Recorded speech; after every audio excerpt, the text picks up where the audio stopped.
তৃণমূলের টাকা কলকাতা ব্রিগেড সমাবেশে জনগর্জন সভায় যোগ দিতে গিয়ে নিখোঁজ হয়ে গেলেন বারাসতের এক যুবক।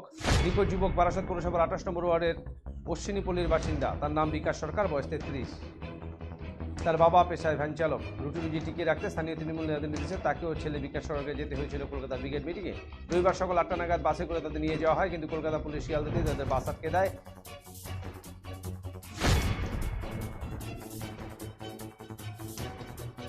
সেখান থেকে বাসে থাকা কিছু তৃণমূল কর্মী সমর্থক বাস থেকে নেমে পায়ে হেঁটে ব্রিগেডের পথে রওনা দেয়, কিন্তু বিকাশের কর্মীদের সাথে না গিয়ে বাসেই বসে থাকে। এরপর মিটিং শেষে কর্মীরা বাসে ফিরে এলে বিকাশকে আর দেখতে পান না।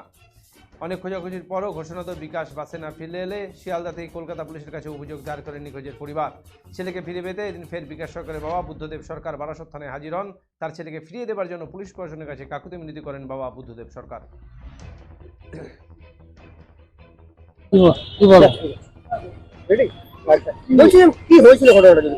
হয়েছিল আমরা ভাত ওখানে গিয়েছি, ব্রিগেডে গাড়ি আনারাতে যখন দাঁড় করিয়ে আমরা ওখান থেকে খাওয়া দাওয়া করে গাড়ি দুটো বসে রয়েছি। বসে থাকার পরে আমিও বসেছি, ও বসেছে। এবার ও গেটের ধারে দাঁড়িয়েছিল। গেটের ধারে দাঁড়িয়ে থাকার পরে এখন গেটের ওখানে রয়েছে, আমি ওই গাড়ির ওই লাস্টটা দিয়ে বসছিলাম। গাড়ির লাস্টটা দিয়ে বসেছিলাম।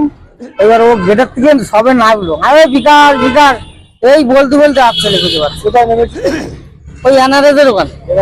হ্যাঁ হ্যাঁ, বিকাশ সরকার, বিকাশ 33। তারপর নেমে যাওয়ার পরে আমি খুঁজছি, ডাকছি, পাচ্ছি না। এদিক থেকে লোক যাচ্ছে, ওদিক থেকে লোক যাচ্ছে, ভিড়ের মধ্যে আমি আর ওরা দেখতে পাচ্ছি না। হ্যাঁ, ছেলে হারিয়ে গেছে।